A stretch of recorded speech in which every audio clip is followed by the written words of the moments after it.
Jokay here once again and welcome back to my YouTube channel. For today's video guys, mag-share na naman nga po ako sa inyo ng isa sa mga simple recipe ng Turkish. Yan po ay walang iba kundi ang semisotu. For those Turkish people who can watch my video, sorry if I cannot pronounce it properly, but it's semisotu. I don't know what is in English for that and also for Tagalog, but basically guys, ito ay isa lamang damo sa Pilipinas. Kaya nga kami mga Pilipino dito sa Turkey is medyo natutuwa dahil pag nakikita namin yung semisotu na yun is naiisip namin pinapakain lang natin to sa baboy. Hindi natin alam na kinakain pala siya. Instead, pinapakain natin siya sa mga baboy. But definitely guys, napakasarap niya at napakasustansya. Kaya naman guys, samahan nyo ako na mag-prepare ng dish na ito at maipakita ko sa inyo kung ano nga bang klase ng gulay ang semisotu. So ito nga guys, galing ako sa bazaar nila kahapon or yung tinatawag nating market day sa Pilipinas. So, bumili ako ng semisotu na naging favorite ko talaga tong gulay na to guys. Kasi, alam niyo yung pag niluluto mo siya, yung lasa niya is maasim na parang sinigang.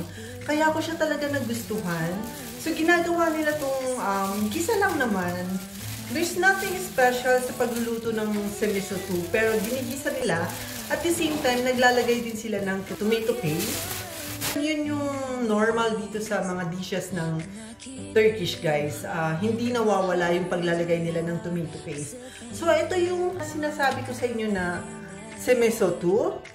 Ayan. Ipapakita ko sa inyo yung ibang picture ng semisotu. Na-search lang ako sa Google. So, ito yung siguro mas mabivisualize nyo kapag ipinakita ko sa inyo ang picture na ito. Ayan, yan po yung sample na makikita talaga natin sa Pilipinas na pinapakain lang natin sa baboy. So, ayan po yun. So, ito is parang hybrid na yata to kasi malalaki na yung, ano niya, yung dahon niya. Matataba na yung dahon niya. Ayan, ayan siya. Sobrang sarap nito guys. So, sa pagpe-prepare po ng gulay nito, tanggalin lang natin. Usually, mabibili nyo siya sa palengke or sa supermarket or sa bazaar nga.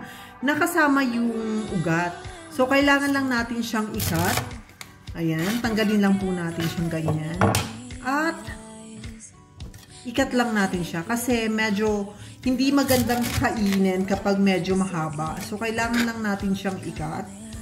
Ayan, ganyan. Or kung gusto nyong pino, okay lang din naman. Depende sa inyo kung gaano kalalaki. Ayan, ganyan lang. So, bumili ako ng 3 tali kasi pag naluto siya is manipis na. Kumbaga kumukonti siya kapag niluto mo. Parang gabi. Parang madami siya pero pag niluto mo is nagiging manipis or nagiging konti na lang. So, ayan. So, madumi siya guys. Kung mapapansin nyo is malupa. Kailangan nyo talaga siyang hugasang mabuti at ibabad sa suka para talagang malinis na malinis. So, ayan. Ayan guys, kailangan lang natin siyang hugasan ng maigi. Mga 3 beses o 4 na beses. At yung pang-4 na beses, kailangan natin ibabad sa suka.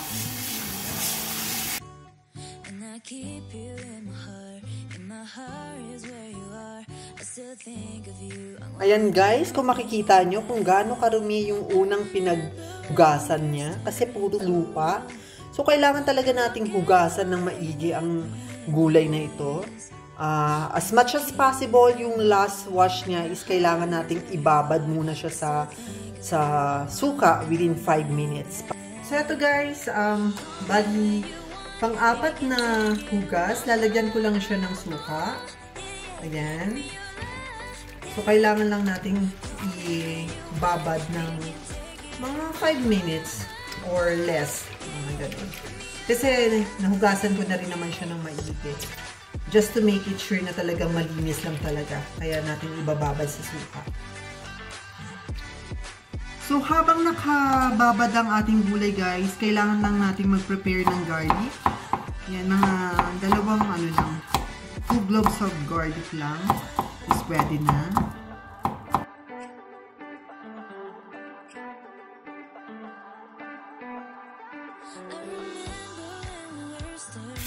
Sibuyas. Meron kaming mince na sibuyas. Ang ginagawa kasi namin guys, nag-stock kami sa fridge. So, ayan.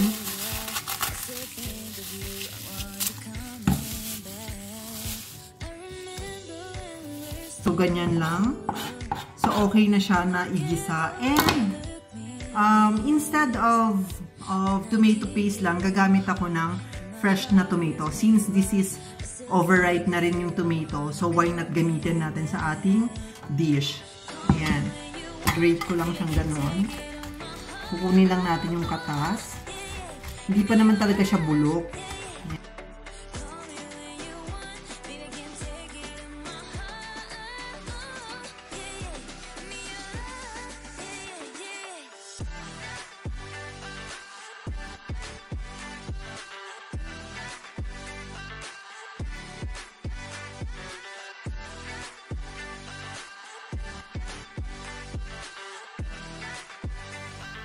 Magsimula na tayo magluto guys. Kailangan lang natin ng mantika.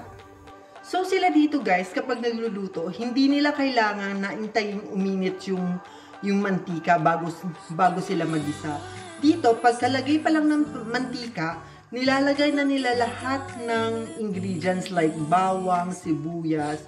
Yan, nilalagay na nila. So yun po yung gagawin nating technique.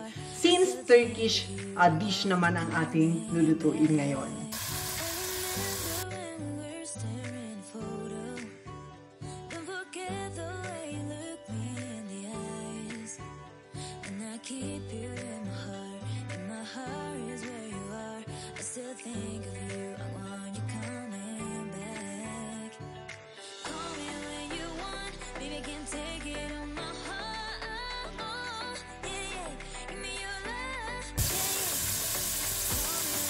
At kailangan din natin tomato paste kahit na meron tayong fresh tomato. So, maglalagay lang ako ng isang kutsarita.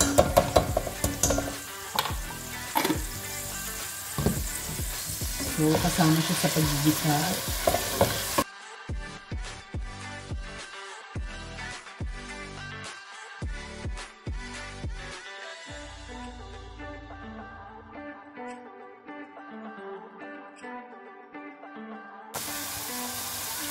Black pepper,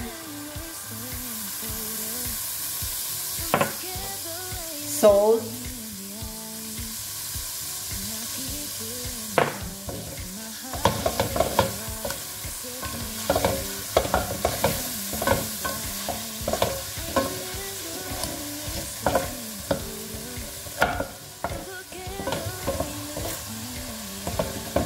at yung ating tomato, fresh tomato.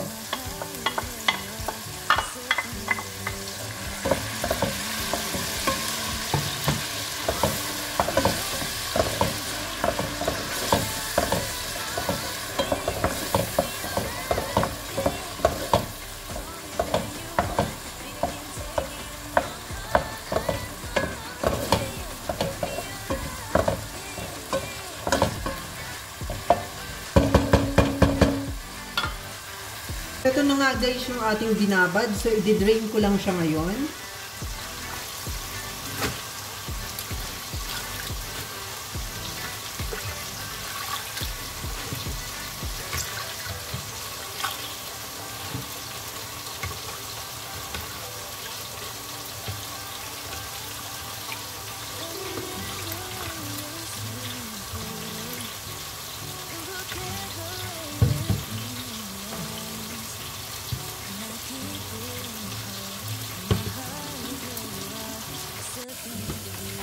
At this is the time para ilagay ang ating semisoto.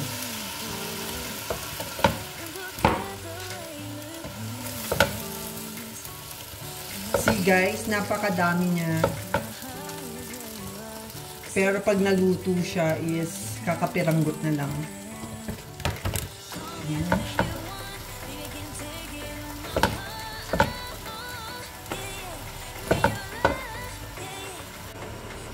Haluin lang ng konti guys at pakpan na natin.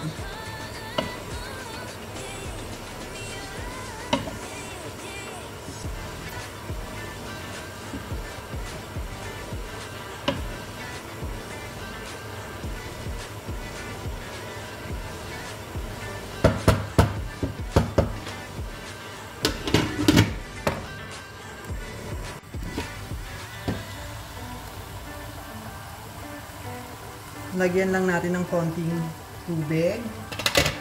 And at the same time guys, lalagyan natin siya ng bigas.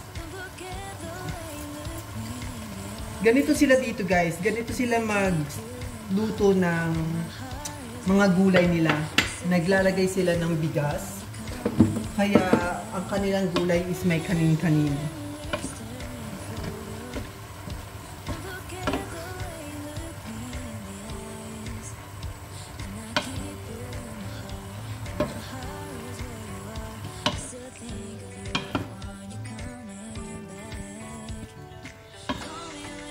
Wait lang natin siyang maluto.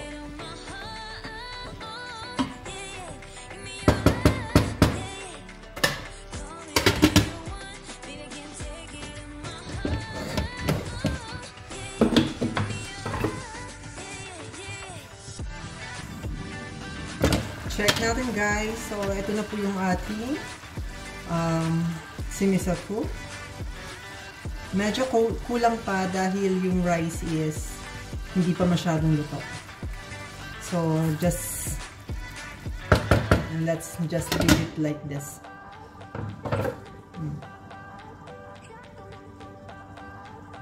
2,000 years later. So, let's check guys how our simisato. Ayan, luto na yung kanin. So, meaning luto na rin po siya. Ayan, tikman natin. Okay na po siya. So, ito po yung semisoto. Ayan guys, may na-share na naman po ako sa inyo na simple recipes ng mga Turkish people na tinatawag nga nilang semisoto at available yan sa atin sa Pilipinas kung saan-saan lang po siya marami na hindi pa siguro natin nadidiscover na pwede pala natin siyang kainin. At marami pong benefits talaga ang gulay na to. Kaya naman sana sa pag-share ko ng video na ito ay mai-try nyo po dahil libreng-libre yan sa ating bakuran. Napakarami po yan. Yun lang po. Maraming salamat. Thank you for watching and see you on my next vlog. Next day ahead!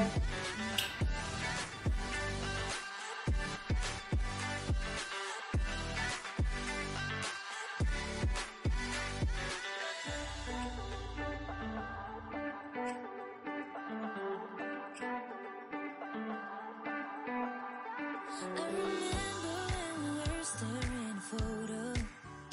Don't forget the way you look me in the eyes. And I keep you in my heart. In my heart is where you are. I still think of you.